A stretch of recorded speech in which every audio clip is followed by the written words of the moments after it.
할렐루야. 한 주 동안도 하나님의 은혜 가운데 잘 보내셨습니까? 우리가 11시 예배를 오다 보면 양옆에 그리고 앞뒤로 누가 앉아 있는지 잘 몰라요. 그죠?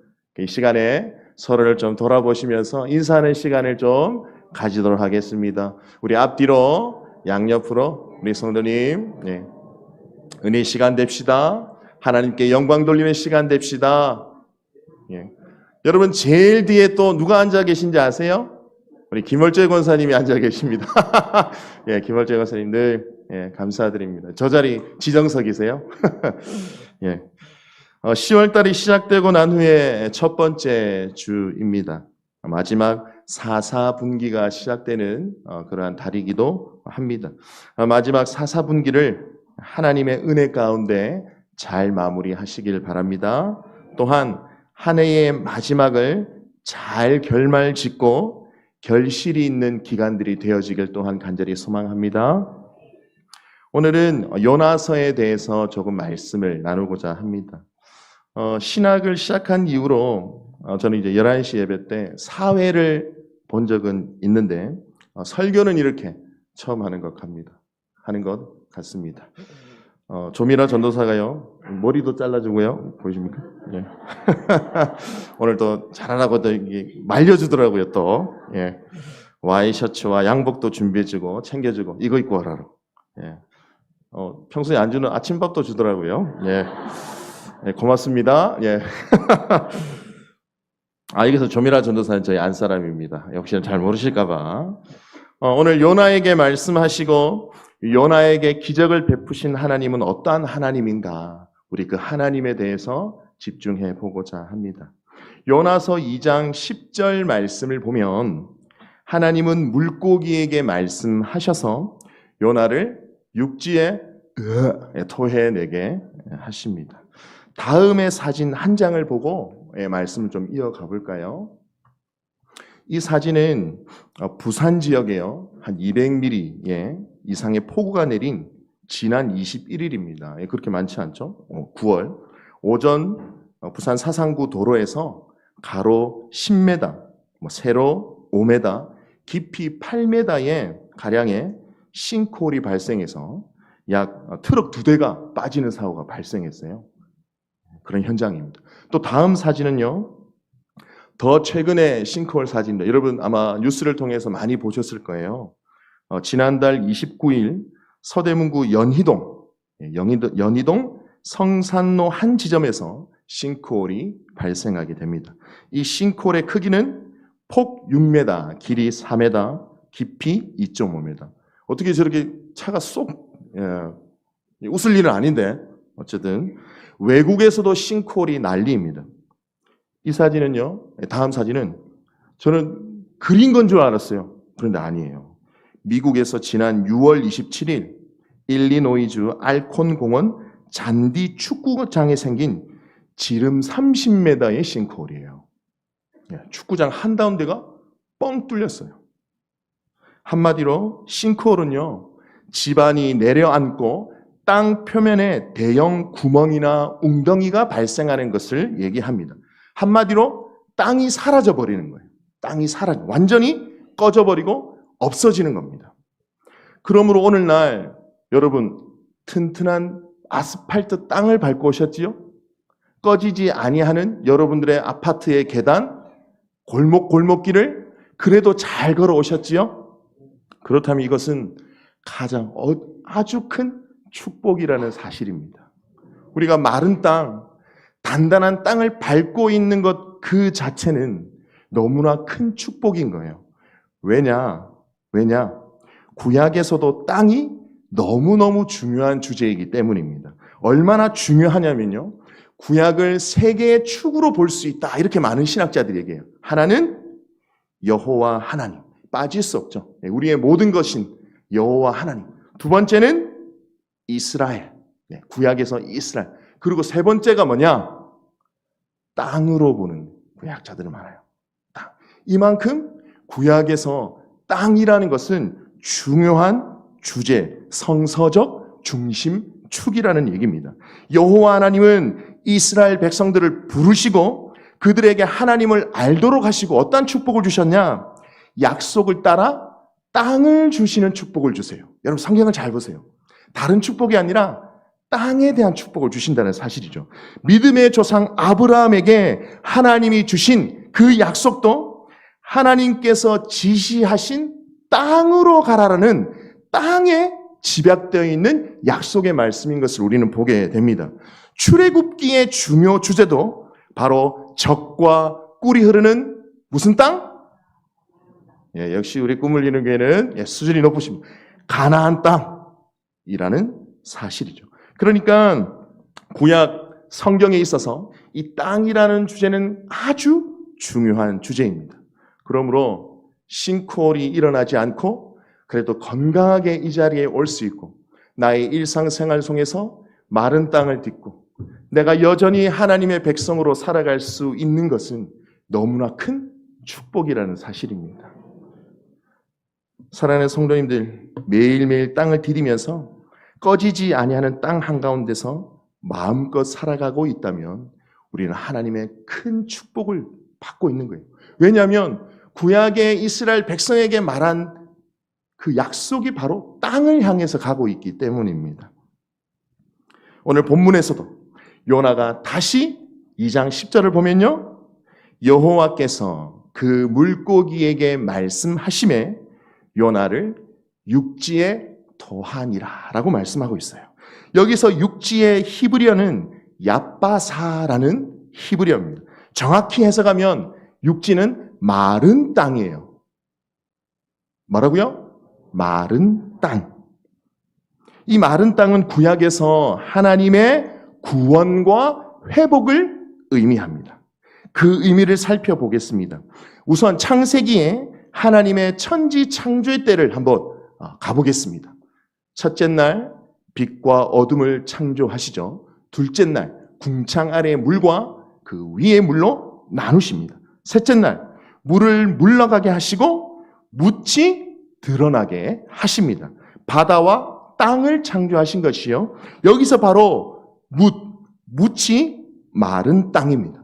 이 마른 땅이 드러난 이후에 창세기 1장 11절 말씀을 보면 하나님이 이르시되 땅은 풀과 씨 맺는 채소와 각기 종류대로 씨 가진 열매 맺는 나무를 내라라고 말씀하십니다. 혼돈의 때에는 그 어떤 생명도 살 수 없었어요. 그야말로 혼돈의 땅이었습니다. 그러나 질서가 생기고 마른 땅이 생기자 하나님께서 생명이 살게 하신다라는 것입니다. 즉 마른 땅은 바로 생명이 살 수 있는 공간을 대표하는 겁니다. 또 마른 땅은 어디서 등장하냐면 출애굽기 14장 21절 말씀입니다. 여호와께서 큰 동풍이 밤새도록 바닷물을 물러가게 하시니 물이 갈라져 바다가 뭐가 됐다고요? 마른 땅이 된지라. 이스라엘이 그러면 무슨 땅을 건넌 거예요? 마른 땅을 건넌 겁니다. 홍해 사건, 이 사건은 이스라엘을 구원하신 대표적인 하나님의 놀라운 역사하심이죠. 그 가운데 이스라엘 백성들이 마른 땅을 딛고 지나갔다라는 것을 우리 성경은 분명하게 말씀합니다.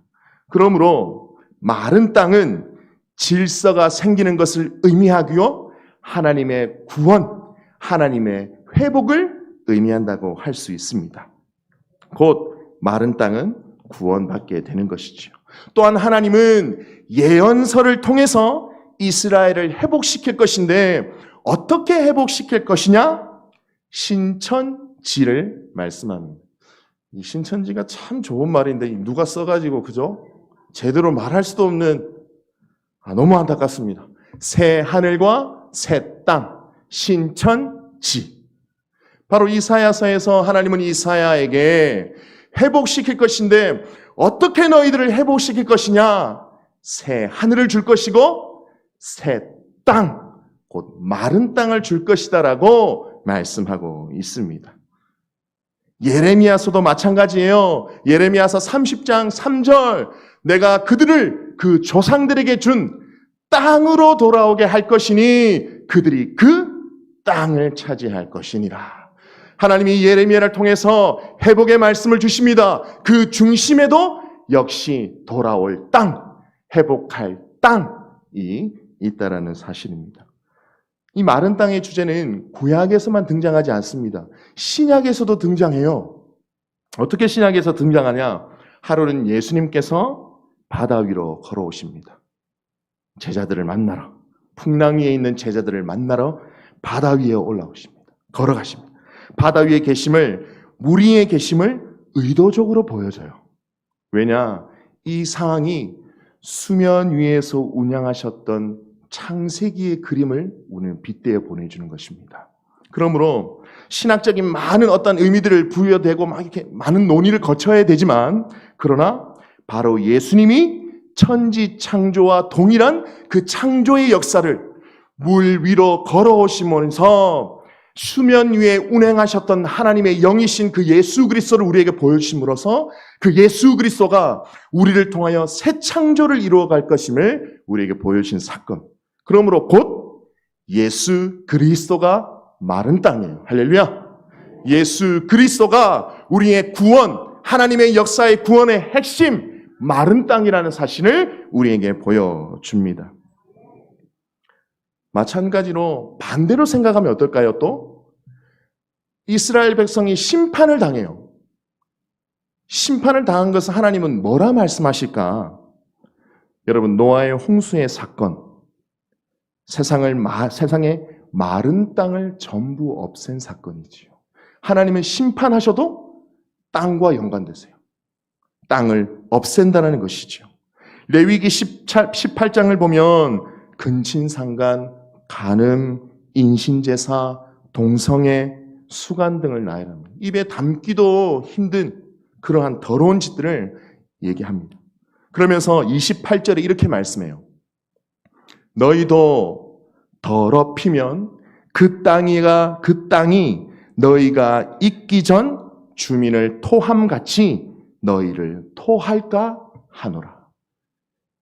이 불경한 그리고 죄를 짓는 이스라엘 백성들에게 하나님은 땅을 빼앗겠다. 땅이 너희를 토하게 하겠다라고 함으로써 이렇게 하나님의 심판도 땅과 관련되어 있는 것을 우리는 보게 됩니다. 그 중에서의 땅을 빼앗긴 가장 큰 핵심은 무엇일까요? 우리가 알고 있는 이스라엘의 한 사건, 바로 포로된 사건이 아닐까요? 이스라엘 백성이 포로되었다는 것은 땅에서 완전히 물러나게 되었다는 것을 의미합니다.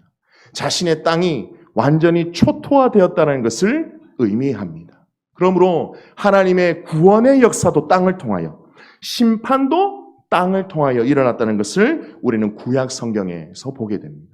그러므로 구약 성경의 세 개의 축이 맞나요? 여호와 하나님, 이스라엘, 땅입니다. 다시 요나서로 돌아오겠습니다. 그러므로 요나가 마른 땅에 토해졌다라는 것은 다시 마른 땅으로 돌아왔다라는 그러한 2장 10절, 요나서 2장 10절의 말은 요나를 회복시킨 것이요, 요나를 구원하셨다라는 의미가 됩니다. 다시 한번 말씀드릴게요. 요나가 땅으로 다시 돌아왔다라는 것은, 마른 땅으로 뱉어짐을 당했다라는 것은 결국은 하나님께서 요나를 회복시킨 것이고 요나를 구원하셨다라는 의미를 발견할 수 있게 됩니다. 제 박사 논문이 이것을 증명하는 것이었어요.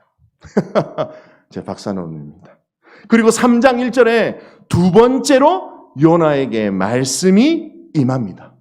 이는 선지자로서, 예언자로서 정체성을 회복시켜 주신 것을 의미해요. 왜냐? 선지자나 예언을 한 자는 하나님의 말씀을 대언하는 자들이거든요. 그런데 하나님의 말씀이 없어요. 어떻게 대언할 수가 있겠습니까? 그죠? 할 수가 없는 거예요. 만약에 했다면 거짓 선지자가 되는 거죠. 거짓 선지자. 그러므로 3장 1절에 다시 한번 요나에게 두 번째 말씀이 임했다라는 사실은 요나를 구원하셨고, 두 번째, 요나 선지자로서, 예언자로서 정체성을 다시 한 번 더 부여하셨다라는 의미가 됩니다. 그러므로 오늘 2장 10절, 3장 1절 말씀은 곧 요나의 모든 것을 회복시켜 주신 하나님에 대해서 말씀하고 있다는 사실입니다. 오늘 우리에게도 이러한 회복이 있기를 간절히 소망합니다. 육체도 회복하고요. 할렐루야. 우리의 정체성도 회복하는 귀한 시간 되시길 간절히 소망합니다. 그런데 한 가지 생각해 보아야 할 점이 있습니다. 과연 요나가 육적으로든 영적으로든 자신이 선지자로서 구원받을 만하며 건짐받을 만하며 회복받을 만하냐는 것입니다. 우리 요나서 1장 3절을 볼까요? 그러나 요나가 여호와의 얼굴을 피하려고 여호와의 얼굴을 피하여 배에 올랐더라. 여러분, 식당에서 먹고 적당한 값을, 정당한 값을 지불하지 않고 가는 행위를 요즘 말로 뭐라 하죠? 예, 먹튀라고 하죠, 먹튀. 요나는요, 드튀하고 있는 겁니다, 드튀. 하나님의 말씀을 받자마자 도망가는 거예요. 야, 이런 선지자 처음이죠. 적어도 하나님의 권능 있는 말씀이 확 임했어요. 그런데 요나가 듣자마자 도망가는 거예요. 도망가는 거예요. 열심히 도망가는 거예요. 드티, 최초의 선지자가 되고 맙니다. 하나님은 요나를 죽음에서 건지시고 소명과 사명까지 회복시켜 주셨는데 요나의 처음은 듣도 보도 못한 드티의 삶을 살았던 요나임을 보게 되는 것입니다. 제가 석사 논문과 박사 논문을 전부 요나서에 대해서 썼습니다. 많이 질문하셨던 주위 분들의 말들이 있습니다. 최 목사, 왜 하필이면 요나서야? 최 전도사, 석사했을 때는 전도사였으니까요. 최 전도사, 왜 하필이면 요나서에 대해서 썼어? 실제로 요나서에 대해서 자료가 많이 없어요. 생각보다. 예, 많이 쓴 사람이 없어요. 박사 논문 프로포절을 하면서도, 프로포절은 이 논문을 써도 될지 안 써도 될지를 이제 점검받는 것이거든요. 논문의 제목은 신선해. 그런데 최 전도사, 최 목사, 왜 요나서였어? 하필이면. 이 자료가 많이 없는데 왜 요나서? 이유는 하나예요. 저도 드티의 삶을 살았기 때문에. 요나서가 내 같은 거예요. 요나서 읽자마자 야, 최후기다. 최후기다. 이런 생각이 들었던 겁니다. 우리 또한 한동안 그러한 삶을 살았지 않습니까? 때로는 살고 있지 않습니까? 저만 나쁜 놈입니까? 제가 오래전에 하나님과 했던 약속들을, 하나님이 주셨던 말씀들을 처음에 실천하기보다, 순종하기보다 에이, 하나님 무슨 말씀이에요? 드티 했다가 돌아온 요나와 같아서 자료가 없어도 요나서에 너무 끌린 거예요. 사랑하는 성도님, 분명 이러한 삶은 올바른 삶은 아닙니다. 요나는 구원받을 만한, 회복받을 만한 자격이 없었던 자입니다. 따라서 하나님께서 우리에게 베푸신 사랑이 저번 주에 일부 예배 찬양대가 찬양한 것처럼 창조주 하나님께서 피조물들에게 배만당하고 죽으신 그 사랑을 어떻게 표현할 수 있을까? 우리를 향한 사랑에 눈이 멀지 않고서는 할 수 없는 사랑을 하나님은 하고 계시는 것이거든요. 그래서 요나서의 가장 중심은 요나를 끝까지 기다리시는 하나님이심을 우리는 보게 됩니다. 드티 해도요, 하나님은 우리를 버리시지 않고 여러분들이 다시 주님 앞으로 나올 때까지 끝까지 기다리신다는 것입니다. 그것이 하나님이 우리를 부르신 목적입니다. 우리는 그런 하나님을 감히 아버지라 부릅니다. 하나님 아버지. 요나는 하나님의 말씀을 드티하고 다시스로 가는 배에 오릅니다.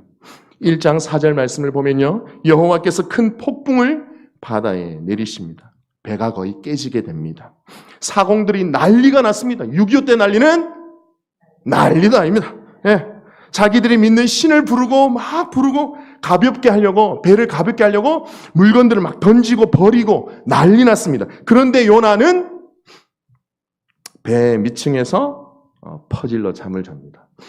야, 이게 믿음이 좋은 거예요? 둔한 거예요?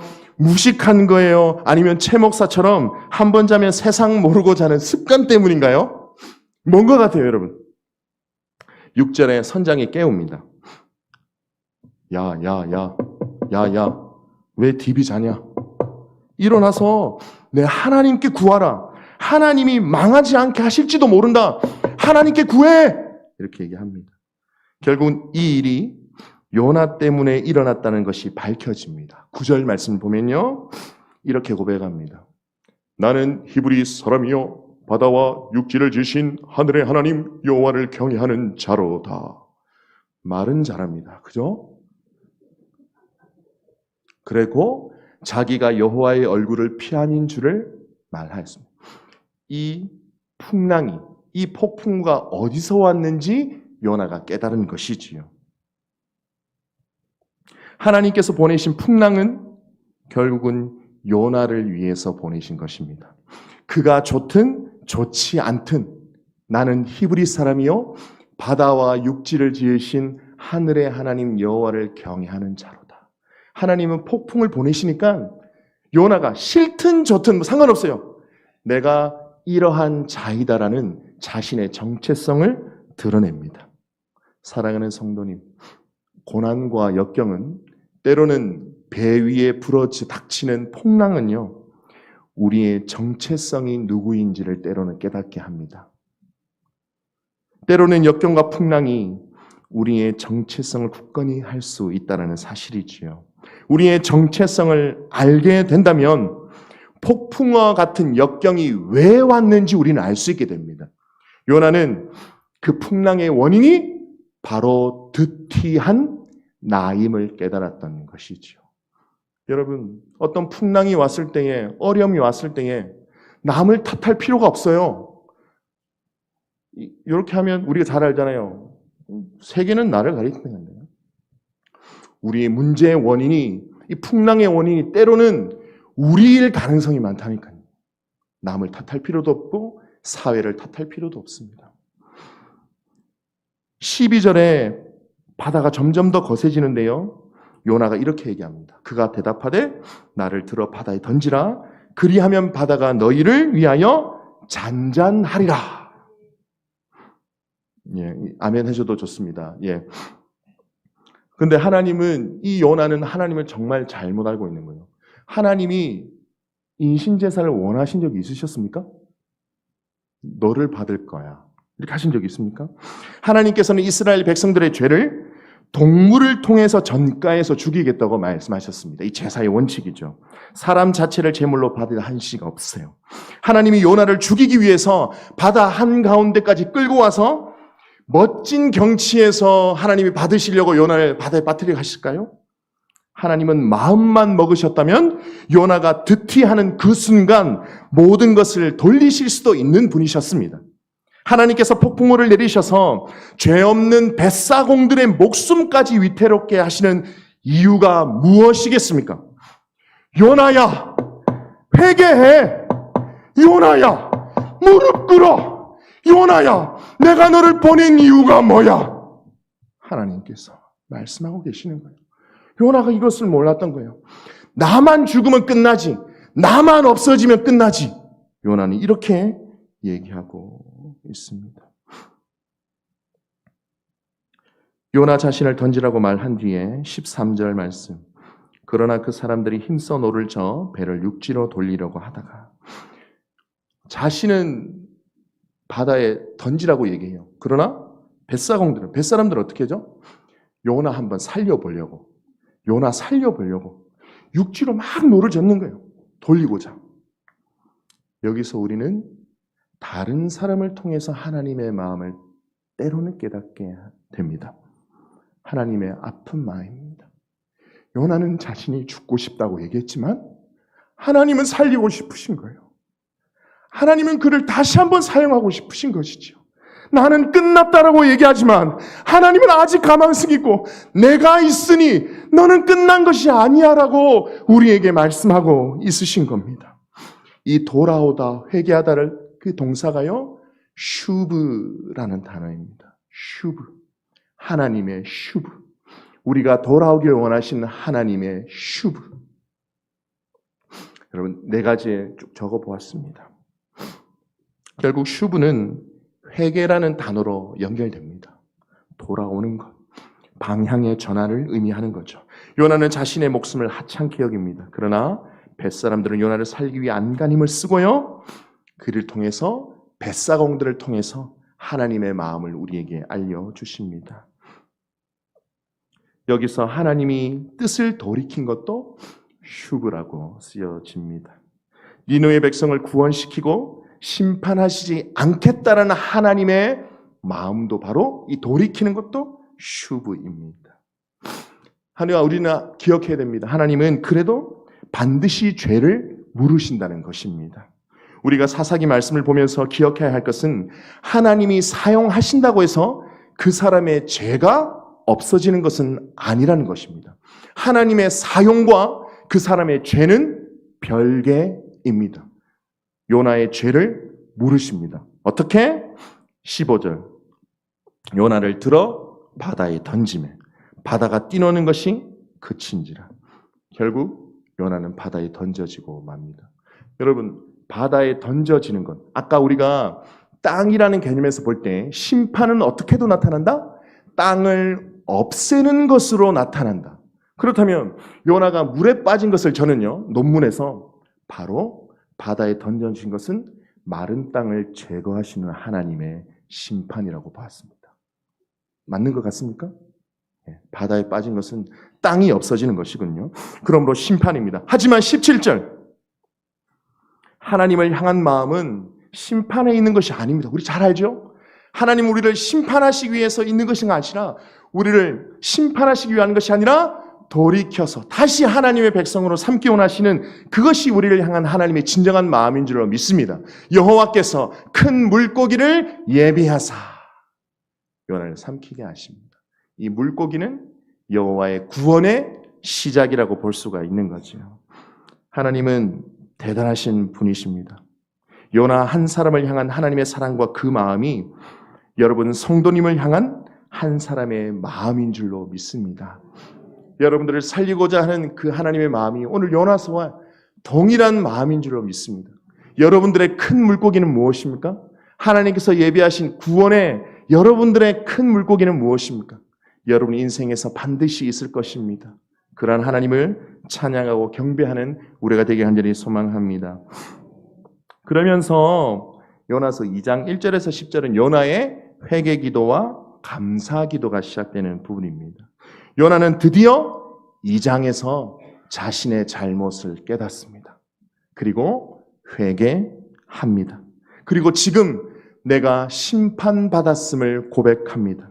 그는 2장 2절에 이렇게 고백합니다. 내가 받는 고난으로 말미암아 여호와께 불러 아뢰었더니 주께서 내가 대답하셨고 내가 스올의 뱃속에서 부르짖었더니. 요나는 지금 심판받아 자기가 있는 곳이 스올의 뱃속이라고 표현하고 있습니다. 이 뱃속이라고 표현된 히브리어 베테는 다음 PPT입니다. 원어는요 자궁이에요. 자궁. 뭐라고요? 자궁. 적나라 하죠. 자궁.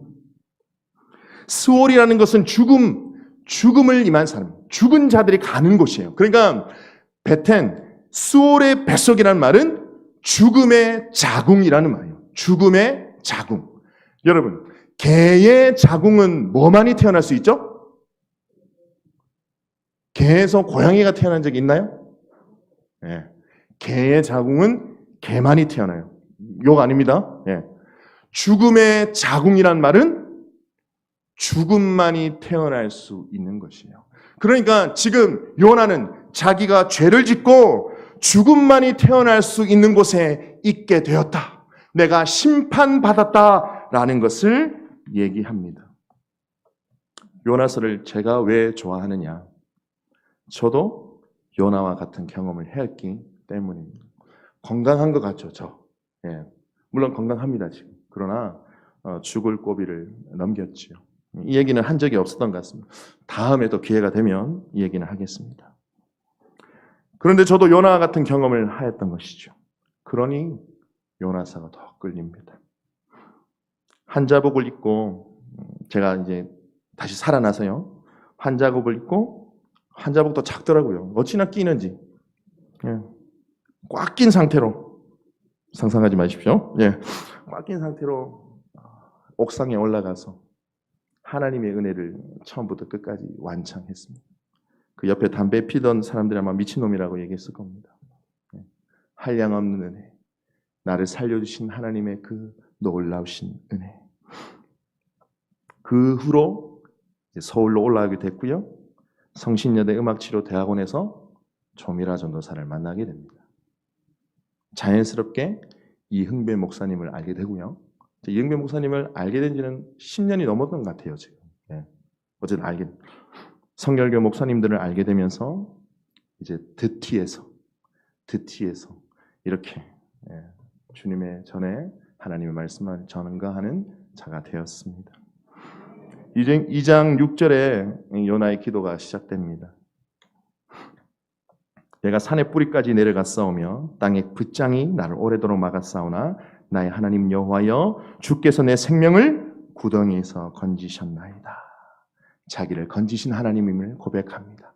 그리고 8절에서 9절 거짓되고 헛된 것을 숭상하는 모든 자는 자기에게 베푸신 은혜를 버렸사오나 나는 감사하는 목소리로 주께 제사를 드리며 나의 서원을 주께 갚겠나이다. 구원은 여호와께 속하였나이다. 요나는 이제 마지막으로 이렇게 고백하게 됩니다. 하나님, 저는 거짓되고 헛된 것을 숭상하는 사람이었습니다. 하나님이 계심에도 무한하신 은혜를 베푸심에도 그 은혜를 저버리는 삶을 살아가고 있었습니다. 하지만 하나님 감사합니다. 저는 생명이 다하는 그 순간까지 하나님께 감사하고 하나님께 예배드리겠습니다. 그 고백이 마치자마자 2장 10절 짠! 하나님께서 그 물고기를 육지로 뱉어 주십니다. 구원이 임한 거죠. 하나님께서 그 회개의 고백을 받으셨다는 거지요. 하나님은 지금 이 시간 성도님들을 변화시켜서 하나님의 말씀을 전하는 도구로 하나님이 가라하신 그곳에서 빛과 소금의 역할을 감당케 하시길 원하시는 줄로 믿습니다. 이제는 더 이상 요나가 배에서 자고 있던 것처럼 자고 있을 수 없습니다. 이제는 말씀을 가지고 나아가야 합니다. 하나님께서 더 이상 기다려주시지 않으실 겁니다. 이제는 우리가 말씀을 가지고 하나님이 가라신 그곳으로 우리는 이제 나아가야 할 때입니다. 진정한 빛과 소금이 되어야 할 때입니다. 그리스도인으로서 합당한 삶을 살아내야 할 때입니다. 이 시간 저와 함께 한 문장씩 기도문을 낭독했으면 좋겠습니다. 제가 먼저 읽겠습니다. 하나님, 저는 거짓되고 헛된 것을 숭상하는 자였습니다.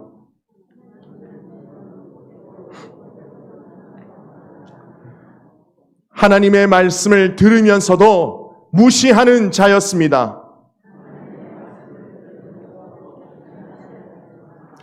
하나님의 무한하신 은혜를 저버리는 삶을 살아가고 있었습니다.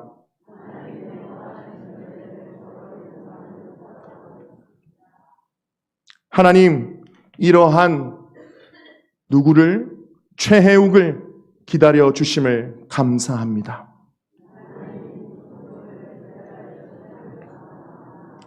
생명이 다하고 기력이 다하여 주님 나라 가는 그날까지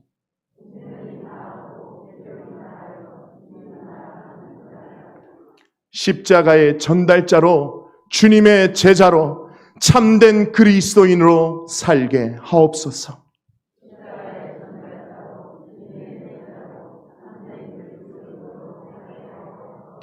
예수 그리스도의 거룩하신 이름으로 기도합니다.